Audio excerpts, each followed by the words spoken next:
Vous suivez Lux Télévision chez vous, madame, messieurs, vous faites bien le 19h30.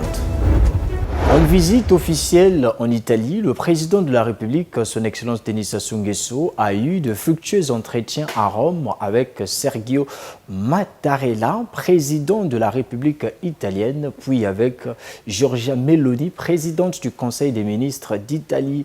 Au menu de ces entretiens, des questions bilatérales et multilatérales. Peu avant, il a échangé avec le souverain pontife, le pape François. Suivez.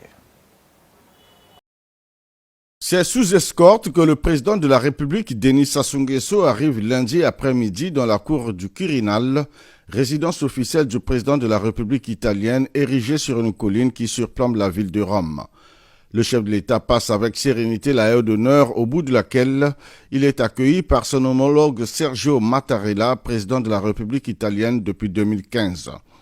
L'entretien entre les deux hommes est une occasion de revisiter la coopération bilatérale et multilatérale entre le Congo et l'Italie. Classé parmi les pays prioritaires dans l'exécution du plan Enrico Mattei, du nom du fondateur de la société pétrolière Eni, le Congo et l'Italie sont en train de mettre en œuvre de nouveaux programmes de développement stratégique dans plusieurs domaines de coopération, notamment l'énergie et l'hydraulique, la santé et l'agriculture. Après le Quirinal, Denis Sassou Nguesso est reçu par la présidente du Conseil des ministres italien, Giorgia Meloni.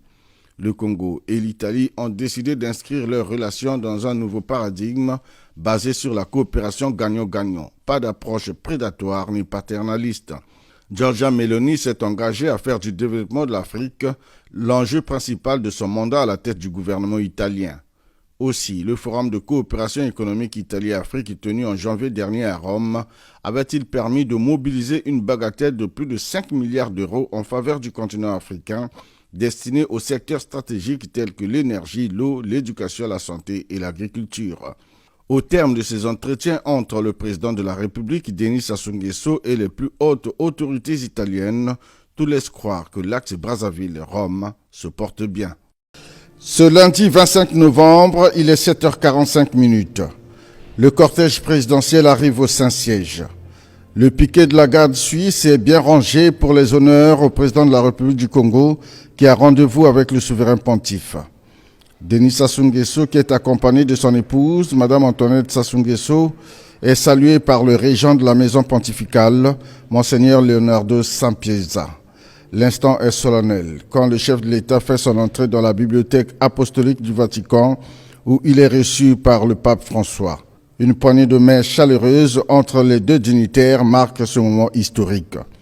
Ensuite, Denis Sassou Nguesso présente son épouse au souverain pontife, Madame Antoinette Sassou Nguesso, catholique dévouée dont l'œuvre à travers la Fondation Congo Assistance est illustrative de son engagement pour le bien-être social.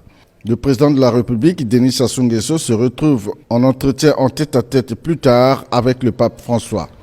Pas un seul mot de cette audience privée qui dure 25 minutes.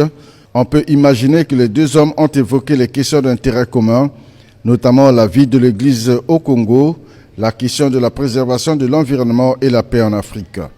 Aussi, Denis Sassou Nguesso, qui mène un combat depuis plusieurs années pour la protection de l'environnement, a-t-il remis au souverain pontife un ouvrage qu'il vient de publier intitulé « Au fil de l'eau » qui soulève la problématique de l'écologie, un sujet que le pape affectionne bien. Au cours de cet entretien, le président de la République, faut-il le souligner, a plaidé pour la béatification du cardinal Émile Biayenda et la création d'un nouveau cardinal au Congo. Un sujet que le chef de l'État a évoqué par la suite au cours de l'entretien avec le cardinal Pietro Parolin, secrétaire d'État du Vatican. En janvier prochain, le ministre des Affaires étrangères du Vatican est attendu à Brazzaville pour apporter une vitalité à l'Église catholique qui totalise 141 ans d'évangélisation cette année.